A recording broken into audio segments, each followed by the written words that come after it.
Shri Bhuvi properties private limited వారి 7 hills future city ఇప్పుడు మన సాగర్ హైవేలో నమ్మకానికి అమ్మలాంటిది మన భూవి ప్రాపర్టీస్. అక్క సరస్వతి అక్క చేస్తున్న పోరాటాన్ని అభినందించడానికి వచ్చిన గట్టిగా చప్పట్లు కొట్టాలి ఆమెకి. నేను నా 20 ఏళ్ల జర్నలిజంలో ఒక మేధా పాకర్ గారిని చూసిన, ఒక అరుంధతి రాయ్ గారిని చూసిన, ఒక వందనా శివ గారిని చూసిన, అందరూ కలిపితే మన తెలంగాణకి ఇలా సరస్వతి కౌల గారు కనబడుతున్నారు. ఇలా ఒక్క అక్క గట్టి పట్టుదలతో ఇలా ఎన్ని సంవత్సరాల నుంచి మీరు నిరంతరం పోరాటం చేస్తున్నారు. ఇక్కడ మీ అందరినీ చూస్తుంటే నాకు ఖచ్చితంగా మీ ఐక్యతను ఎవ్వరూ ఛేదించలేడు. రేవంత్ రెడ్డి గారు వాళ్ళ అమ్మ ఎవరు ఛేదించలేడు. ఒక్కటే ఏంటంటే నేను నా అనుభవంతో బయట పరిస్థితులు ఎట్లున్నాయి, మనం ఎట్లా చేయాలి ఉద్యమాలని నాకు తోచిన సలహాలు చెప్పడానికి వచ్చిన. ముఖ్యంగా మన తల్లి వెలుగు ఛానల్కి ప్రత్యేక అభినందనలు. ఒక్క ఛానల్ మనకి లైవ్ ఇస్తుంది, రఘుకి ప్రత్యేక అభినందనలు చెప్తున్నాం. రాష్ట్రంలో ఇన్ని మీడియా ఛానళ్ళు ఉన్నాయి, దాదాపు 300 పత్రికలు ఉన్నాయి, 30 ఛానల్స్ ఉన్నాయి, కానీ ఏ మెయిన్ స్ట్రీమ్ మీడియా పట్టించుకోవట్లేదు. మీ పోరాటం చూస్తుంటే నాకు తమిళనాడు రైతులు ఢిల్లీలో చేసిన పోరాటం గుర్తొచ్చింది. ఢిల్లీలో రైతుల సంగతి గురించి వాళ్ళు చాలా పోరాటం చేస్తే ఏ మీడియా కూడా పట్టించుకోలేదు. వాళ్ళు అప్పుడు ఏం చేశారు అంటే మొత్తం ఢిల్లీలో జంతర్ మంతర్ దగ్గర అర్ధనగర ప్రదర్శనలు చేసారు. అప్పుడు కొంచెం మీడియా పట్టించుకుంది. తర్వాత వాళ్ళు ధర్మాకోల్ షీట్లు పెట్టి అశుద్ధం తింటే భారతదేశం అంతా అయింది. ఇలా పంజాబ్ రైతులు మూవ్మెంట్ చేసినప్పుడు 600 మంది రైతులు చచ్చిపోయారు, అయినా కూడా ప్రభుత్వం కదలలే. ఎప్పుడు కదిలిందంటే పంజాబ్ లో ఉన్న యూనివర్సిటీ పిల్లలు, రైతుల పిల్లలు తుప్పుకుమని ఆ రైతు వ్యతిరేక శక్తి ఫోటో పెట్టి ఉరికి ఉండేసే ఉద్యమం చేశారు. ఉద్యమం పేరు తుప్పుకు ఉద్యమం. ఇవాళ రేవంత్ రెడ్డి అక్కడ జరగాలి, అక్కడ కెమెరా ఒకసారి అక్కడ చెప్పండి, మీరిద్దరు అక్కడ జరగండి, ఆ కెమెరా అక్కడ చూపి ఒకసారి. అక్కడ ఏమన్నాడు రేవంత్ రెడ్డి, మన భూములు పల్లీలు బఠానీల్లా గుంజుకుంటావా? యాచారం, కందుకూరు, కట్టాల మండలాల్లో ఉండే 20,000 ఎకరాల పచ్చటి పంట పొలాలను కేసీఆర్ అభివృద్ధి గుంజుకుంటున్నాడు. కేసీఆర్ కు నేను సవాల్ విసురుతున్నా. అభివృద్ధి కోసం రైతుల భూములను త్యాగాలు చేయాలంటున్నావు కదా, గజ్వేల్లో మీ ఫామ్ హౌస్ భూములకు ఎకరాకి 25 లక్షలు కట్టిస్తాం, 48 గంటల్లో పైసలు జమ చేస్తాం, ఇస్తావా అన్నాడు రేవంత్ రెడ్డి గారు. ఇది నేను మాట్లాడలే. 10 మందికి పట్టు అన్నం పెట్టేందుకు రైతు వ్యవసాయం చేస్తాడు. ఎవరైనా సరే కన్న తల్లి మీద కన్నేస్తే గొడ్డలు అందుకొని నరకమని చెప్పిండు రేవంత్ రెడ్డి. మరి ఇక్కడ ఉన్న సమ్మక్క సారక్క, చాకలి ఐలమ్మ, రాణి రుద్రవతి స్ఫూర్తితో చెప్తున్నా, ఎవరన్నా మీ భూముల మీద కన్నేస్తే గొడ్డలు పట్టుకొని నిలవండి, ఎవరంటేస్తామని నరుకుదాం. ఇవాళ రాజ్యాంగం ఏం చెప్తుంది? మీరు ఒక జర్నలిస్టుగా, పిహెచ్డి స్కాలర్గా బాధ్యతగా చెప్తున్నా, ఈ భారతదేశంలో ఉన్న ప్రజలందరికీ స్వేచ్ఛ, సమానత్వము, స్వాతంత్రము, అన్ని రకాల ఆర్థిక, రాజకీయ, ఉద్యోగ, విద్యా విషయాలలో అన్ని రకాలుగా న్యాయం ప్రమాణం చేసిందని రాజ్యాంగం మనం హక్కు కల్పించింది. ఈ రాజ్యాంగం మీద ప్రమాణం చేసిన ముఖ్యమంత్రి రేవంత్ రెడ్డి రాజ్యాంగాన్ని తుంగలో తొక్కుతున్నాడు, చట్టాలను తుంగలో తొక్కుతున్నాడు, హైకోర్టు ఇచ్చిన ఆర్డర్లను తుంగలో తొక్కుతున్నాడు. ఆర్డీఓ ఏమని చెప్పిండు, మాది పొరపాటు అయింది, మీ పేర్లు ఆన్లైన్లో ఎక్కించడంలో తప్పు జరిగింది, ఇమ్మీడియట్ గా ఎక్కిస్తామని చెప్పిందా లేదా? అరే ఆర్డీఓను చదువుకొని వచ్చినావా, రాజ్యాంగం మీద ప్రమాణం చేసి వచ్చినావా? తప్పైందని చెప్పిన ఆర్డీఓ ఖబర్దార్. అరే కలెక్టర్ నువ్వేం దిగుతున్నావురా, రాజ్యాంగం మీద ప్రమాణం చేసి యూపీఎస్సీ పరీక్ష రాసి నువ్వు చదువుకొని వచ్చినావా, నకలు కొట్టి వచ్చినావా? ఇంతమంది పేద రైతులు 8 సంవత్సరాల నుంచి మీరు ఏమన్నా అడుగుతున్నారా? తుపాకులు పట్టుకొని అడుగుతున్నారా? గొడ్డలు పట్టుకొని అడుగుతామంటున్నారా?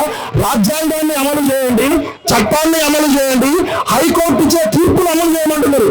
ఇప్పుడు మనం అందరం చేయాల్సింది రాజ్యాంగాన్ని కాపాడుతారా, ప్రభుత్వాన్ని మనం చట్టంలో శిక్షించుకోవాలి. ఒకవైపు నక్సలైట్ ప్రశ్నిస్తే తుపాకీ పట్టుకోవడం తప్పని మనం సాధ్యం. ఇప్పుడు ఇక్కడ ఉన్న మీడియా మొత్తం కూడా మీ ఊళ్ళలోనే ఉండాలి, సోషల్ మీడియా యాక్టివిస్టులు అంతా మీ దగ్గరే ఉండాలి. ఈ భూమాతను కాపాడుకునేది మీరే. మీరు ఒక్కొక్కరు చాకలి ఐలమ్మ, రాణి రుద్రవతి ఉండాలా.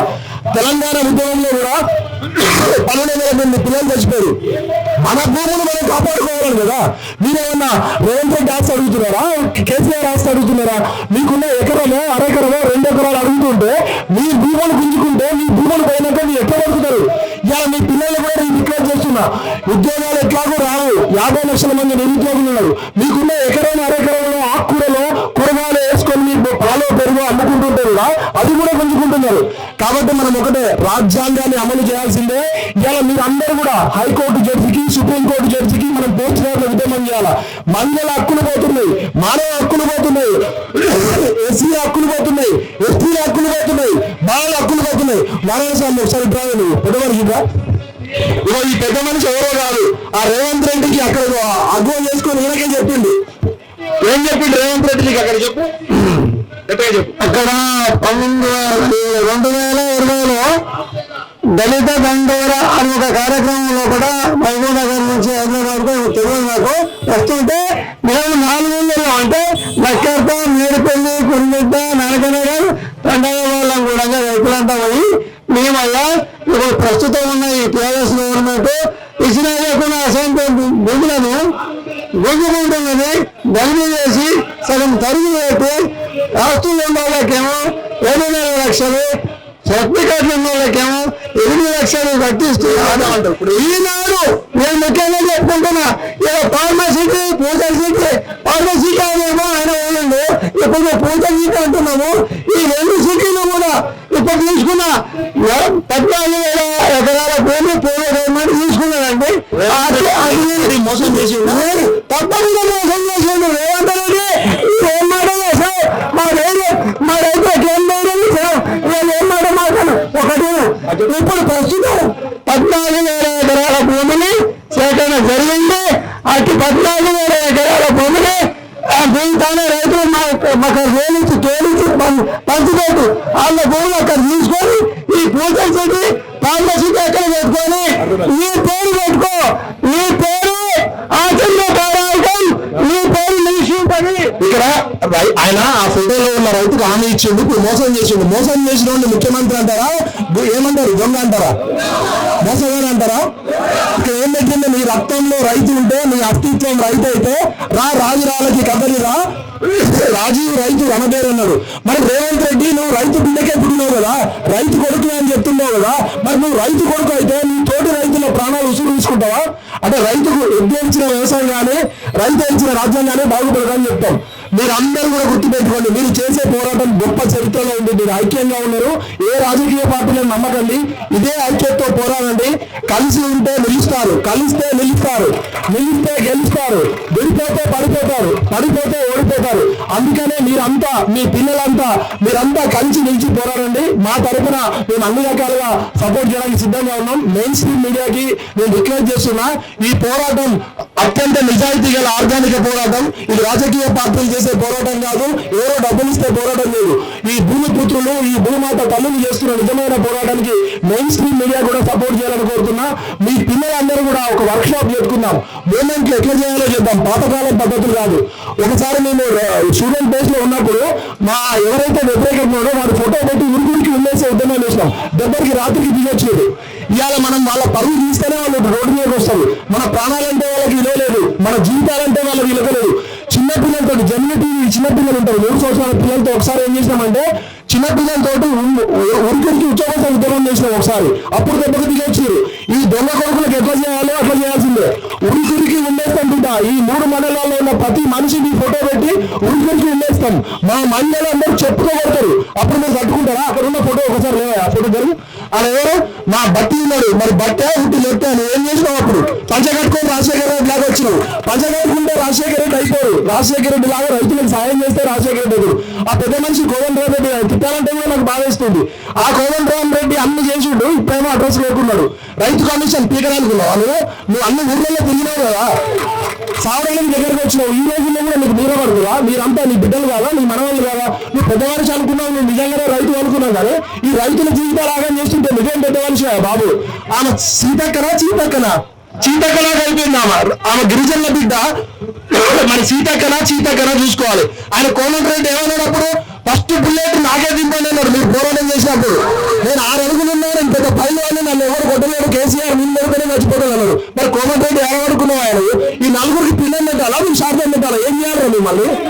అంటే బతుకున్నా ఏం చేయాలి? ఇంతమంది రైతుల గోస ఎన్ని సంవత్సరాలు చేయాలి? మనం రాజ్యాంగాన్ని రక్షిస్తున్నాము, చట్టబద్ధంగా రక్షిస్తున్నాము, కోర్టులను రక్షిస్తున్నాము, పోలీసులు చెప్పినట్టు వింటున్నాము. ఆర్డీఓ తప్పైందంటాడు, కోర్టులు చెప్పినా కూడా అమలు చేయకపోతే మనం సుప్రీంకోర్టు జడ్జికి, హైకోర్టు జడ్జికి లెటర్ రాయాలి. అవసరమైతే అందరం కలిసి సూచన చేసుకోవాలి. ఏం చేస్తాం ఈ దేశంలో? వాళ్ళనైనా నమ్మాలి, మనమైనా కావాలి. మన భూములు పోతున్నప్పుడు, మన జీవితాలు పోతున్నప్పుడు మనం బతుకుంటే ఎన్ని చచ్చిపోతే ఏంటి? రేపు పొద్దున భూములు అయినా వస్తాయా? హైదరాబాద్ లో ఎకరం భూమి 250 ఎకరాలట, మరి మనకెంత? 250 కోట్లట. మరి మన భూమికి కూడా 20 కోట్ల 30 కోట్ల ఉంది కదా.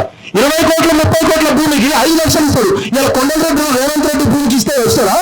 కేసీఆర్ ఫామ్ హౌస్ లో భూమికి ఇస్తే మీకేమో 100 ఎకరాల ఫామ్ హౌస్లు కావాలి, బిల్లాలు కావాలి, బంగాలు కావాలి. మాకేమో 2 ఎకరాలు పోతాయంటే అభివృద్ధి చెప్తాయి. ఎవరి అభివృద్ధి అయింది?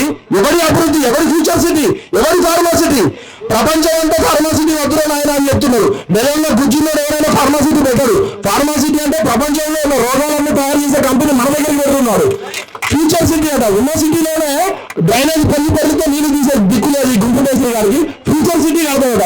ఏం ఫ్యూచర్ సిటీ కడతాడు? ఎవరి ఫ్యూచర్ అది? మన ఫ్యూచరా వాడి ఫ్యూచరా? అసలు రియల్ ఎస్టేట్ బ్రోకర్ లేదు, రియల్ ఎస్టేట్ వెంచర్ వేస్తున్నాడు కదా, ముఖ్యమంత్రి పని చేయట్లేదు. నువ్వు గుంపుటేశ్వర కూడా అడిగినావు. ఈ ఫైనల్ వారిని బిడ్డ గుర్తుపెట్టుకో, ప్రజాస్వామ్యంలో ప్రజలే ఫైనల్. మీరు మా జీతగాళ్ళు, మా సేవకులు, మా ప్రజాప్రతినిధులు. రాహుల్ గాంధీని, ప్రియాంక గాంధీ కూడా గల్లబడ్డారు ఢిల్లీలో. రాహుల్ గాంధీ ఓడరు కదా, మరి రాహుల్ గాంధీ దేశమంతా తిరుగుతాడు కదా, సోనియా గాంధీ దేశమంతా తిరుగుతుంది కదా, ప్రియాంక గాంధీ రాజ్యాంగం పట్టుకోండి. మనం కూడా అదే రాజ్యాంగం పట్టుకొని ఢిల్లీకి పోదాం. మనం జంతర్ మంతర్లో కూర్చుకున్నాం. మనం ఏమనొచ్చు, రాజ్యాంగాన్ని అమలు చేయండి, మా భూములు కాపాడండి. బిడ్డ ఒకటే గుర్తుపెట్టుకున్నా, ప్రాంతం వాడు మోసం చేస్తే ప్రాంతం నుంచి తరిమి కొట్టాం, పేదలను మోసం చేస్తే తరిమి కొట్టాం. ఈ ప్రాంతంలో పుట్టిన రేవంత్ రెడ్డి కానీ కాంగ్రెస్ నాయకులు కానీ మన భూములు బింగాలను ఇస్తే బతికుండగానే బొంద పెడతాం. బిడ్డ గుర్తుపెట్టుకో, మేము బతికినాక ఏం లాభం, మేము చచ్చిపోయినాక ఏం లాభం? సాగోలో పేర్చుకున్నాం. ఇక రాజ్యాంగబద్ధంగా ప్రజాస్వామ్యబద్ధంగా మీరు ఎన్ని సంవత్సరాలు పోరాటం చేసినా ఇది భయపెట్టాల్సిందే. మనం భయపడద్దు. గట్టిగా పిడికిలు బిగించి కవర్దార్ రేవంత్ రెడ్డి, కవర్దార్ రేవంత్ రెడ్డి, జై తెలంగాణ. మా భూములు మాకే కావాలి.